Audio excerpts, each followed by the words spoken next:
इस फिल्म की शुरुआत एक टाउन को दिखाने से होती है जहाँ हर कोई क्रिसमस मना रहा था। यहाँ एक आदमी को उसका बॉस काम पर बुला लेता है। उसके बॉस का नाम हेनरी था। असल में उसका बॉस हेनरी काम को लेकर बहुत सीरियस था और वो इस टाउन में एक मॉल बनवाना चाहता था, जिस मकसद के लिए उसने यहाँ के बहुत सारे घर खरीद लिए थे सिवाय एक के, जो घर एक बूढ़े आदमी का था जिसे भी खरीदना बहुत जरूरी था। इसीलिए हेनरी उस आदमी जो उसका वर्कर था उसे लेकर बूढ़े आदमी के घर जाता है। दोनों बूढ़े आदमी को काफी मनाते हैं कि वो अपना घर बेच दे, पर बूढ़े आदमी ने ये कहकर मना कर दिया कि बरसों से मेरा पूरा खानदान यही रहता आया है, मेरे बाद मैं ये घर अपने पोते के लिए छोड़कर जाना चाहता हूँ। तब उसकी ये बातें सुनकर हेनरी और उसका वर्कर यहाँ से चले जाते हैं। बूढ़े आदमी की पोती भी यहाँ से अपनी दोस्त के घर चली जाती है जिसका नाम विनी था। उसके जाने के बाद बूढ़ा आदमी जब अकेला था तो तभी दरवाजे पर दस्तक होती है, पर एकदम से स्नोमैन के अंदर से एंजल नाम का किलर कातिल बाहर निकलता है, जिसने सफेद रंग के कपड़े और मास्क पहना हुआ था। वो बूढ़े आदमी पर हमला कर देता है, उसे नीचे लिटाकर चाकू से उसका गला काट देता है। तेजी से उसका खून बहने लगा और मौके पर ही उसकी मौत हो जाती है। बूढ़े आदमी की पोती जब अपनी दोस्त विनी के घर आई तो ये दोनों पार्टी में चली जाती हैं। यहाँ पता चला कि विनी उसी वर्कर की बेटी है जिसे हेनरी अपने साथ लेकर बूढ़े आदमी के घर गया था। तभी विनी कुछ दूरी पर एक लड़की को बैठा हुआ देखती है जो काफी उदास लग रही थी। उसे कोई भी बात नहीं कर रहा था। लड़की का नाम बर्नी होता है। विनी उस लड़की की तरफ हेलो कहकर हाथ हिलाती है। तभी पार्टी में विनी का भाई भी आ गया, पर कुछ देर बाद अपने दोस्त के साथ वक्त गुजारने पेड़ों के पीछे चला जाता है। लेकिन अचानक इन्हें अजीब सा शोर सुनाई दिया क्योंकि यहाँ पर एंजल किलर आ गया था, इसलिए दोनों यहाँ से चले जाते हैं। विनी की दोस्त भी अपने दोस्त के साथ वक्त गुजारने के लिए उसे साइड में लेकर चली जाती है, पर उसने देखा कि मेरे दोस्त के मुंह से खून आ रहा था, जो देखकर वो बुरी तरह डर कर पीछे हट जाती है। उसने देखा कि एंजल ने मेरे दोस्त की गर्दन में बड़ा सा कैंडी केन घुसा दिया है, जो उसकी मुंह के आर पार हो गया और इस तरह उसकी मौत हो जाती है। ये देखकर विनी की दोस्त काफी डर गई, अपनी जान बचाने के लिए जल्दी से यहाँ से भाग गई। तब तक एंजल भी यहाँ आ गया था, जो भी उसके पीछे भागने लगता है। वो उसे पकड़ के चाकू से मारने की कोशिश करता है, लेकिन अपने बचाव के चक्कर में चाकू उसकी बाजू पर लग गया और वो पुल के ऊपर गिर जाती है। तब एंजल उसे मारने के लिए पुल के नीचे चला जाता है और वहाँ से उस पर वार करने लगा, पर वो जैसी तैसे खुद को बचाकर चीखते हुए पार्टी वाले घर के बाहर पहुँच गयी। उसके हाथ खून में लथपथ थे। वो दरवाजा पीटने लगे, जल्दी से खोलने का कहती है। सब लोगों की नजर बाहर पड़ गई। इससे पहले वो दरवाजा खोलती एंजल आकर उसकी पीठ में चाकू घुसा देता है। ऐसा करने के बाद भी वो नहीं रुका, बार बार चाकू से उस पर वार करता रहता है। ये देखकर सारे लोग काफी डर जाते हैं, पर विनी हिम्मत करके अपनी दोस्त को बचाने के लिए फौरन दरवाजा खोलकर बाहर आ गई। लेकिन तब तक काफी देर हो गई थी। उसकी दोस्त ने दम तोड़ दिया था और अब अचानक ही एंजल आकर विनी को पकड़ लेता है। उसे भी चाकू से मारने की कोशिश करने लगा, लेकिन अपना बचाव करते हुए विनी का कैमरा टूट जाता है। वो एंजल के मुंह पर मुक्का मारकर जंगल की तरफ भाग जाती है। जंगल में आकर वो एक पेड़ के पीछे छुप गई। एंजल भी उसका पीछा करते करते यहाँ आ गया था। जल्दी विनी को ढूंढ लेता है। इससे पहले चाकू से उस पर वार करता यहाँ विनी का भाई आकर एंजल को धक्का देकर साइड में गिरा देता है और अब वो एंजल से लड़ने लगता है। एंजल विनी के भाई को जोर से टांग मारकर साइड में गिरा देता है, पर जैसे तैसे उसने खुद को संभाला और ये दोनों बहन भाई बचकर यहाँ से भागने लगते हैं। पर एंजल बहुत चालाक था। वो विनी के भाई को पकड़ के फिर से चाकू से उस पर वार करने की कोशिश करने लगता है, लेकिन ठीक वक्त पर विनी ने एक तार से करंट एंजल को लगा देती है, जिससे वो तड़पने लगा, वहीं गिर जाता है और इस तरह उसकी मौत हो जाती है। विनी जब एंजल का मास्क हटाकर देखती है तो उसे पता चला कि ये तो मेरे डैड का बॉस है, यानी हेनरी, जिससे सबको काफी बड़ा झटका लगता है। यहाँ से कहानी सीधा 1 साल के बाद की दिखाई गई, जहाँ विनी का भाई अब अपने डैड के बिजनेस में उनका हाथ बटाता है, पर विनी अभी भी उस हादसे से बाहर नहीं आई थी। वो आज भी अपनी दोस्त को याद किया करती है।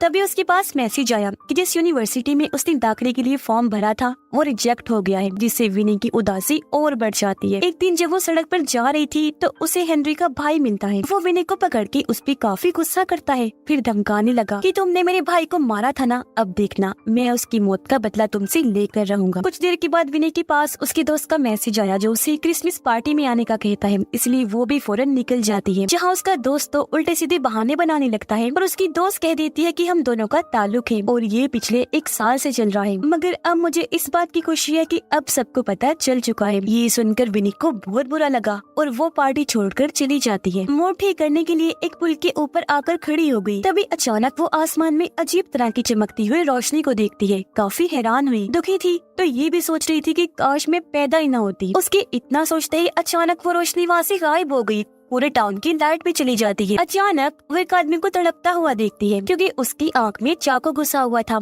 असल में उसे और किसी ने नहीं बल्कि एंजल ने मारा था। ये देखकर विनी काफी घबरा गई। जल्दी से वहाँ से भागकर एक गाड़ी के पास आ जाती है। गाड़ी का कांच तोड़कर उसके रेडियो से पुलिस को कॉल करने की कोशिश करती है, पर तभी यहाँ हेनरी का भाई आ गया जो अब पुलिस बन गया था। लेकिन हैरत, वो यहाँ विनी को नहीं पहचानता कि ये कौन है। विनी को भी कुछ समझ नहीं आती। हेनरी का भाई बताता है कि एंजल लोगों को मारता आ रहा है। ये सुनकर विनी कंफ्यूज हो गई कि ये कैसे हो सकता है, एंजल जिंदा कैसे है, पिछले साल तो उसे मैंने ही मारा था। ये बात वो हेनरी के भाई को बताने की कोशिश करने लगी, लेकिन तभी यहाँ हेनरी आ जाता है, यानी जो एंजल था। उसे जिंदा देखकर विनी काफी हैरान रह जाती है और वो भी उसे इस तरह दिलासा देता है जैसे वो उसका कितना बड़ा हमदर्द है। ये सब देखकर विनी जैसे तैसे खुद को संभालती है, लेकिन कुछ देर के बाद भागकर अपने घर आ गई। पर अजीब बात तो ये थी कि वहाँ पहुँचने पर भी उसे कोई नहीं पहचानता। तो अब ये सब देखकर विनी को एहसास हो गया जैसे मैं इस दुनिया में पैदा ही नहीं हुई, क्योंकि उस रोशनी को देखकर जो उसने सोचा था कि काश मैं पैदा ही ना होती, वो चीज सच हो गई थी। जिससे ये बात भी क्लियर हो गई कि अगर वो पैदा ही नहीं हुई तो जाहिर है उसने एंजल को भी नहीं मारा था। वो गहरी सोच में इधर उधर भागने लगती है। उसने नोटिस किया कि पूरे शहर में कर्फ्यू लगा हुआ है। जगह जगह हेनरी की तस्वीरें भी लगी हुई थी क्योंकि वो टाउन का मेयर बन गया था। साथ ही हेनरी ने वो शॉपिंग मॉल भी बनवा लिया था जो वो बनाना चाहता था। जिसके बाद विनी एक क्रिसमस पार्टी में जाती है। एक कमरे में गई जहाँ उसे पिछले साल की पार्टी की तस्वीरें लगी हुई दिखती है, जिनमें से विनी की तस्वीर गायब होती है। इससे ये साबित हो रहा था कि वो वाकई ही इस दुनिया में नहीं आई थी। अब बाहर खड़े दो दोस्त दिखाए गए। मौका देकर एंजल आया और अपनी कुल्हाड़ी लेकर लड़के को मारने की कोशिश करता है। लड़का अपने बचाव में अपने पास पड़ी हर चीज उठाकर एंजल को मारने लगता है, पर उसे कुछ नहीं होता।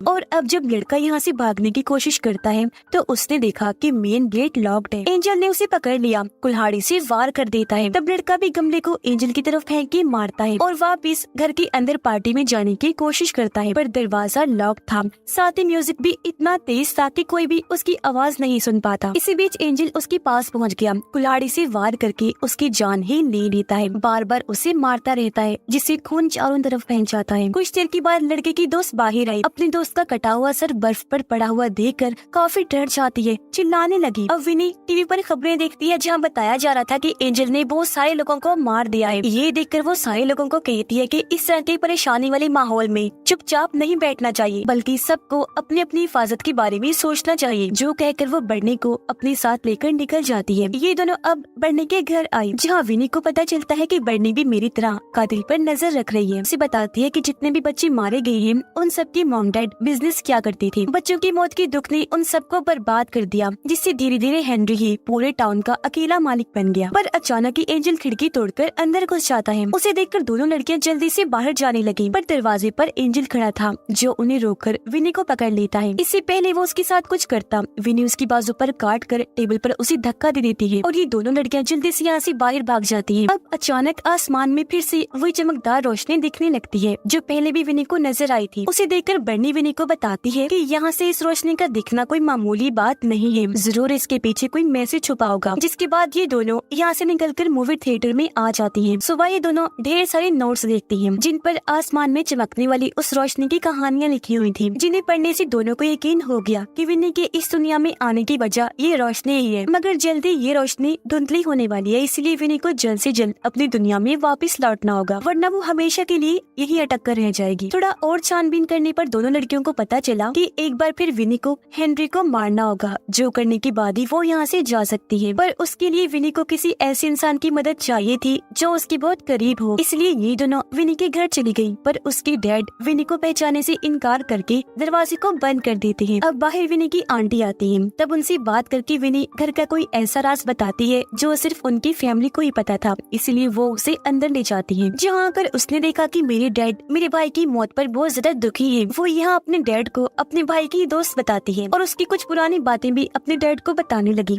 जिससे उसके डैड के चेहरे पर मुस्कुराहट आ गई। पर जब उसने ये कहा कि उसे हेनरी ने मारा था तो उसके डैड आग बगोला हो गए। गुस्सा करके उसे घर से बाहर निकाल देते हैं क्योंकि हेनरी उनका दोस्त था। पर अब अचानक ही एंजल घर में घुस गया। उसने विनी की माँ का गला दबाकर पहले उसे मारा, जिसके बाद एंजल बर्नी की बाजू पर चाकू मारकर बाजू चीर देता है। वो डर गई, फिर भी जैसी तैसी ऊपर भाग जाती है। यहाँ विनी को एक फोटो फ्रेम में मिला जिससे वो एंजल पर हमला कर देती है। सीढ़ियों पर खड़ा होने की वजह से वो लड़खड़ाने लगा, सीढ़ियों से नीचे गिरकर बेहोश हो जाता है। अब यहाँ बर्नी और विनी की आंटी बड़े आराम से उस पर से फलांग कर दूसरी तरफ चली जाती है, पर जब बारी आई विनी की, वो उस तरफ जाने की बजाय एंजल का चाकू उठा लेती है, पर एंजल को मारने से पहले उसका मास्क हटा देती है। उसे पता चला कि एंजल और कोई नहीं बल्कि उसके डैड है, जो देखकर वो काफी दंग रह गई।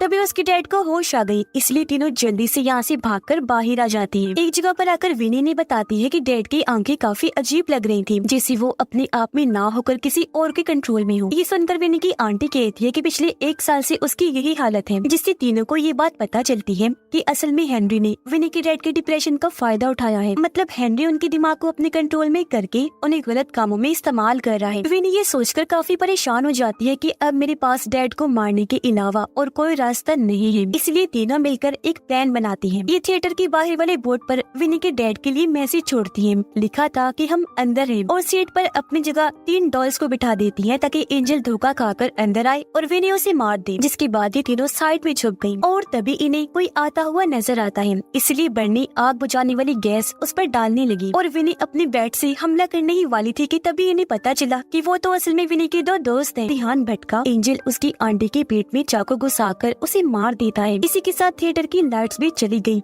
हर तरफ अंधेरा छा गया। इसलिए विनी अपने पुराने कैमरा से तस्वीर बनाने लगी ताकि इसकी रोशनी में कुछ नजर आ सके। अब तभी उसे कैमरा की फ्लैश लाइट में दिखता है कि एंजल उसकी दोस्त को मार रहा है, पर इसी बीच बर्नी मेन स्विच के पास आकर स्विच जैसे ही ऑन करती है, थिएटर में लाइट आ जाती है। विनी के ठीक सामने एंजल था, जिस पर झाड़ू से हमला करके वो उसे पीछे कर देती है और सीढ़ियों में जाकर छुप जाती है, पर एंजल उसे देख चुका था और अब जैसे दोबारा हमला करने के लिए आया, वो टूटी हुई झाड़ू का हैंडल उसके अंदर घुसा देती है। उसने काफी जोर लगाया, जिससे वही उसकी मौत हो जाती है। ये दोनों चेक करके कंफर्म करती हैं कि वो मर गया है या नहीं। जब इन्हें यकीन हो गया तो वो यहाँ से बाहर आकर पुल पर आ जाती है। यहाँ विनी फिर से अपने पैदा होने की दुआ करती है, पर कुछ भी नहीं होता। विनी को गुस्सा आ गया और अब वो उस रोशनी पर चिल्लाने लगती है, जिससे वो अपनी शक्ल बदल लेता है और अब वो रोशनी काफी डरावनी लग रही थी। इससे दोनों लड़कियां समझ जाती हैं कि अभी हमारा काम बाकी है, और वो था हेनरी को मारना, जो मेयर के रूप में अभी भी जिंदा था। वही तो टाउन के लिए सबसे बड़ा खतरा था। तो इसीलिए अब दोनों लड़कियां उसे मारने के इरादे से टाउन की मेन पार्क में आ जाती हैं, जहाँ हेनरी ने क्रिसमस की स्पीच रखी थी। यहाँ सारे लोग गुमसुम खड़े होकर कोई कोई आंखों से हेनरी को देख रहे थे, क्योंकि उन सबको भी हेनरी ने कंट्रोल किया हुआ था। तभी वो सबको बताता है कि मेरा भाई पागल है, ये अपना काम दूसरे टाउन में करना चाह रहा है। देखो अब मैं इसे सबक सिखाने लगा हूँ। जो कहकर उसने अपने भाई के गले में चाकू घुसा दिया, जिससे वही उसकी मौत हो जाती है। जिसके बाद हेनरी अपने भाई को एंजल के कपड़े पहनाकर सजावट के तौर पर उसे लटका देता है। ये देखकर विनी सब लोगों को होश में लाने की कोशिश करती है, पर कोई फायदा नहीं होता। और अब हेनरी के गार्ड्स दोनों लड़कियों को पकड़ के स्टेज पर ले आते हैं, जिस पर हेनरी यहाँ कबूल करता है कि हाँ,